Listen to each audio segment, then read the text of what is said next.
Let's be honest, YouTube has become the biggest fashion school in the world. You can literally learn anything from cutting a baby dress to sewing a nursery ball gown right here for free. But today I want to tell you the truth about learning sewing from YouTube, the good side, the bad side, and the parts nobody talks about.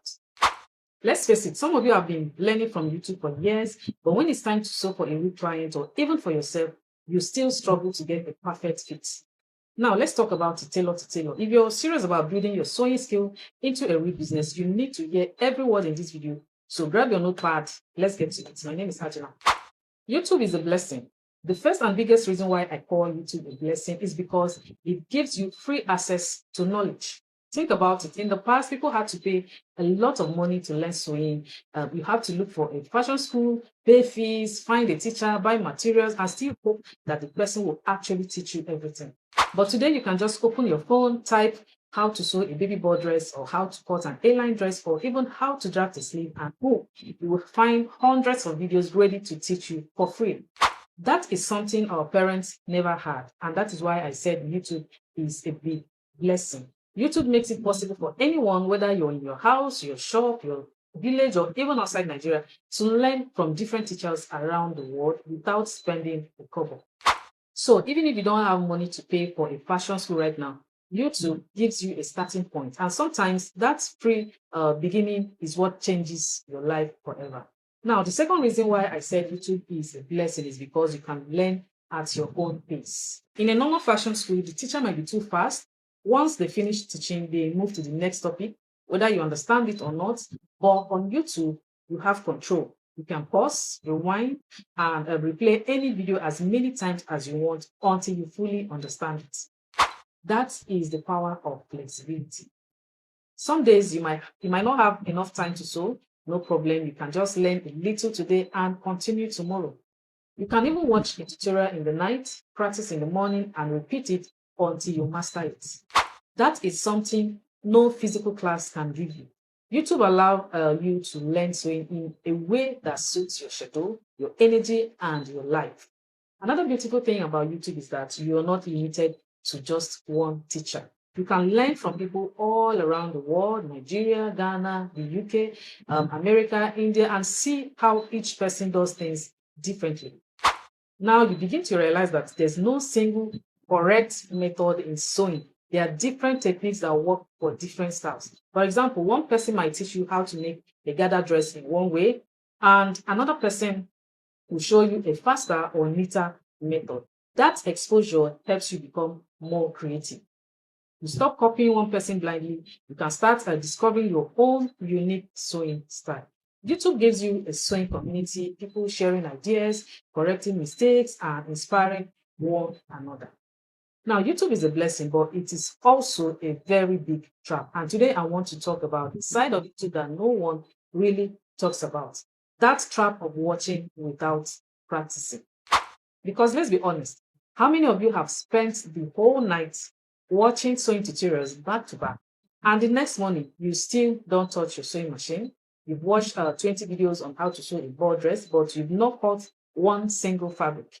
If that sounds like you, don't worry, you're not alone. I've been there, and I want to help you break free from that trap before it kills your progress. Let's start with the truth. YouTube gives you the feeling that you're learning, even when you're not actually doing anything. You just sit there, you're watching, you're nodding your head, you're saying, I really understand this part. But when it's time to actually sew that outfit, you freeze. That is because your brain has been tricked. It feels like you're improving, but you're not building any muscle memory. You're not gaining a real skill, you're just gaining information. And information without application is useless. When you only watch, your brain builds confidence that your hands cannot support. So when you finally try to sew, you get frustrated, you make mistakes, and then you stop again. It's just like a loop. You watch, you feel smart, you try again and fail, you watch again, feel smart, fail again. That is the trap. Let me tell you this, sewing is not theory. You cannot master it with just your eyes. You master it with your hands. Every stitch you make, every mistake you correct, that is what builds your skill. You cannot become a good tailor by just watching another tailor sew. You can understand the method, but you cannot feel the tension of the fabric. You cannot sense the pressure of your iron. You cannot see the small errors your hands will make when you try them out. That is why you hear people say, I've watched hundreds of tutorials, but my finishing still looks rough. Sorry. Of course, because you've not trained your hands to do the work. You only train your mind to understand it. So YouTube gives you knowledge, but skill only comes from practice. Now let's talk about something very dangerous, and that is just one more video habit. You say, let me just watch one more to understand better. Then you see another thumbnail that looks easier, or maybe another thumbnail that says quick method, and another one will say perfect result in 5 minutes. Before you know it, you keep on watching until it's midnight. Your machine is full, your fabric still folded, and your notebook is full of screenshots. You will realize that you only spend time collecting instead of creating. Here is what I want you to remember. Every time you watch a video without practicing, you're teaching your brain that learning does not require effort. And that mindset will stop you from ever becoming excellent. Do you know why most tailors don't believe in themselves? Because they are not practicing enough to prove their own roots. When you practice, even small progress motivates you. And that is where real confidence comes from, not from watching others succeed, but from seeing your own improvements. When you saw something and it turned out badly, it's not failure, it's feedback. That is the step before mastery. Every expert you see on YouTube didn't just watch, they practiced, failed, corrected, tried again, and improved. That is what you're missing when you only watch. So stop trying to be perfect before you start. You will never feel ready. You just have to begin. Now, I'm not saying stop watching YouTube. I'm only saying to change how you use it. Now, here's how you can do that. Number one, make sure to watch one video at a time. Don't binge watch. Number two, pause and practice immediately. Watch one step, try it on fabric. Number three, record yourself. You will see where your hands are making the mistakes. And then number four, compare your work instead of feeling discouraged. Observe what to adjust, and then you repeat the same process. That repetition is where the growth happens. Use YouTube as a guide, not a replacement for practice. Now, many of you delay practicing because you want everything to be perfect before you start. You say things like, I don't have the right fabric yet, or my machine is old, or I'll start when I buy a new table. Let me tell you, that is another trap. Perfection is not what makes you start. It's what comes after starting. Use whatever you have. Start with scrap fabric. Make mistakes on cheap fabric so you can avoid them on expensive ones later. The more you practice, the faster you will build your own method. Now, let me show you how to break down watching habits. Here is a simple practice routine that helped me. Step one, pick one topic per week, for example, neck finishing. Then step two, watch just 1 or 2 videos on that topic. Step three, dedicate like 3 days to practice only that topic. Step four, sew something complete using that topic. All right. And then step five, review your work. Take notes on what went wrong. If you do this weekly, you will grow faster than someone who watches 10 videos a day without touching the machine. When you finally start practicing what you watch, you will begin to see the magic. Your finishing will get smoother, your speed increases, you start understanding your machine. And soon people will start asking you, who taught you how to sew? And you will smile and say, I practiced. That is when you will realize that it was never about how many videos you watched, it was about how many hours you spent practicing. Another part of YouTube that no one talks about is the confusion of too many teachers.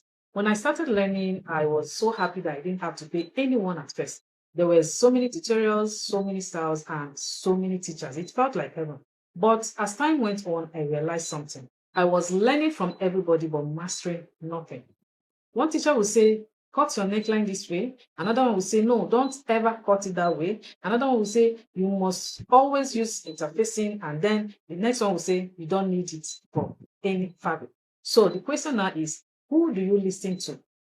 That is where the confusion begins. When you are watching too many sewing teachers, you start mixing different methods without even realizing it. You learn tax placement from one person, pattern drafting from another, and finishing technique from someone else, but they are all using different foundation methods.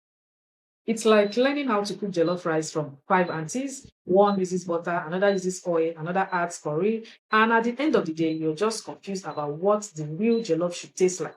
The same thing happens in sewing. Your work start looking inconsistent. One sleeve looks perfect, the other one looks off, and you start doubting yourself, thinking maybe I'm not just good at this, but no, You're just mixing too many recipes at once.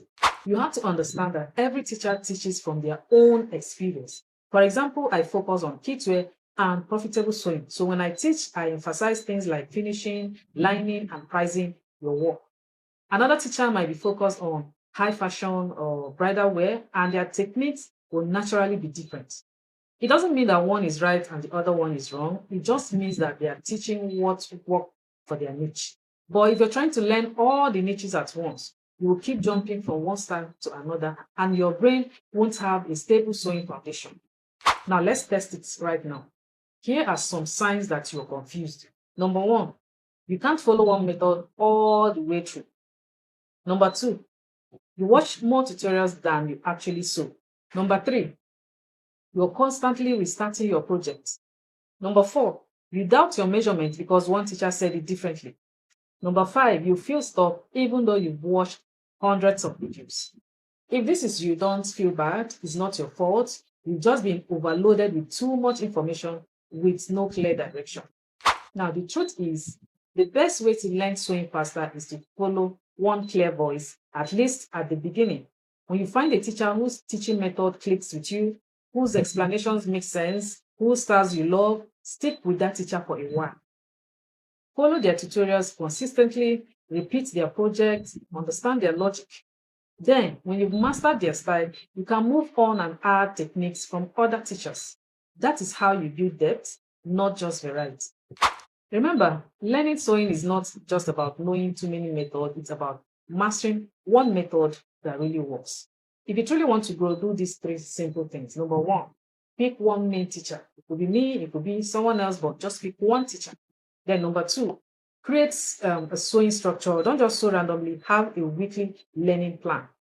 Three, ask questions, but ask the right teacher. Don't get 10 opinions for one problem. Now, another major problem of learning sewing on YouTube is that YouTube is full of distractions and inconsistency. You go there to learn, for instance, how to sew a bodice, and before you know it, you're watching how to make fried rice. That is what I call sewing distraction syndrome.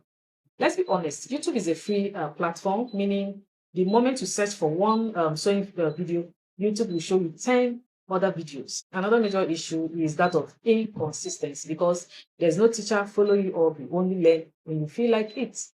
Some days you're motivated and you watch like 5 videos, then for the next 2 weeks, you don't touch your sewing machine at all. And the truth is, sewing needs practice, consistency, and feedback. If you don't sew regularly, you will forget. If you don't complete projects, your confidence will drop. That is why many people who learn sewing from YouTube end up saying, I can watch, but I can't do it myself. It's not that they can't sew, they just haven't learned it in an organized, consistent way. Now, I'm not saying you shouldn't learn from YouTube. In fact, YouTube is a great place to start learning sewing, but you need to be smart about it. Now, here is what I'll recommend. Pick one sewing channel that matches your learning level. Then number two, stick to one playlist or one type of project at a time. Number three, practice each video before moving to the next one. Number four, set your own schedule, even if it's just 2 hours every weekend. Because at the end of the day, discipline beats distraction. Now, let's talk about why you're not seeing results after learning several months on YouTube. Many people treat sewing videos like entertainment. You watch one, you say, wow, I love this dress. Then you go to the next video and the next and the next. But you have not actually sat down to try what you learn. And in sewing, you can't learn by watching alone. It's hands-on skill, your hands, your measurements, and your mistakes. If you're serious about improving, stop binge watching tutorials like Netflix. Instead, pick one tutorial, gather your materials, and do it step by step. Pause the video, rewind if needed, sew along. That is how you move from theory to mastery. Sewing is a muscle memory. The more you do, the better you become. So if you've watched 50 videos and your work still looks the same, it's time to stop watching and start creating. Now, another reason why you're not seeing results is because your learning has no direction. You're just learning randomly. One day you're watching how to sew a ball dress. The next day it's palazzo pants. Next week is corset. But you've not mastered the basics of stitching or cutting accurately. So you cannot build mastery without structure. Think of it like a house. The foundation comes first, right? You can't just jump to roofing if you've not laid the blocks. If you want results, create a learning plan. Start with the basics: how to take accurate measurements, how to cut properly, how to sew straight lines, how to finish your seam neatly. Then move to intermediate and advanced projects. That is how you build confidence and real skill. Some people that learn from YouTube only copy the teacher, not understanding what was taught. This one is very deep, and a lot of people don't realize it. You're copying tutorials, not understanding the process. You follow exactly what the instructor did, but you don't understand why they did that way. For example, when they mark a dart or adjust a neckline, you copy it blindly without understanding the measurement logic behind it. That is why when you try it on your own project, it doesn't fit right. To see real results, you need to start asking questions like, why is this measurement divided by 4? What happens if the client body shape is different? Can this method work for both kids and adults? When you start understanding the why, you will stop being stuck on copying and you will start creating confidently on your own. You can't sew once in 2 months and expect results. Consistency is what sharpens your hands and trains your eyes. When you take long breaks, you forget techniques. Even professional tailors like me still practice, still make mistakes, still refine every day. So set a simple goal for yourself. Even if it's just 30 minutes a day, sit at your machine and stitch something. Don't wait for a big project. Sew a pocket, practice hemming, cut scrap fabric. Consistency beats talent every single time. Another reason you're not improving is because you're afraid to make mistakes.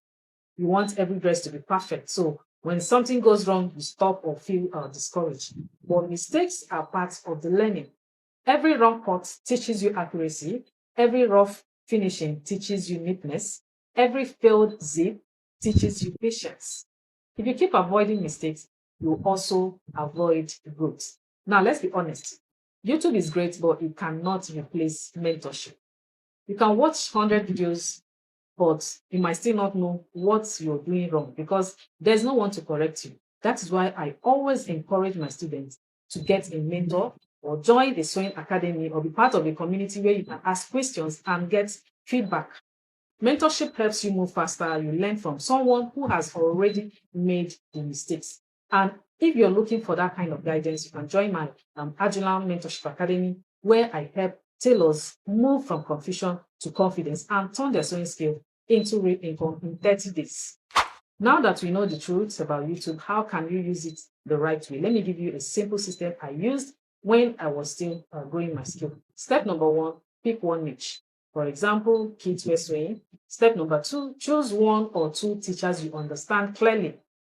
Then step number 3, watch one topic at a time and practice it fully before moving to the next. Step number 4, keep a sewing progress journal. Write what worked, what didn't, and how to fix it.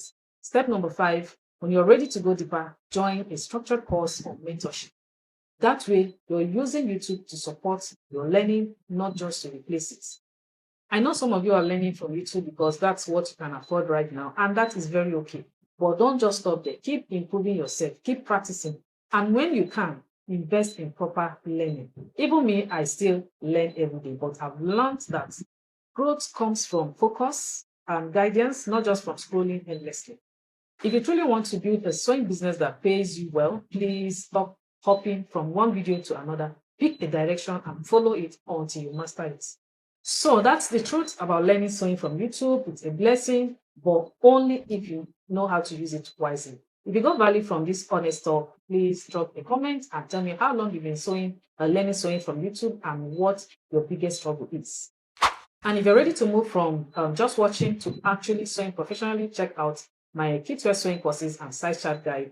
I designed them specially to help you grow faster with structure and support. So don't forget to subscribe, share this video with another tailor, and remember, you're one focused decision away from changing your sewing story.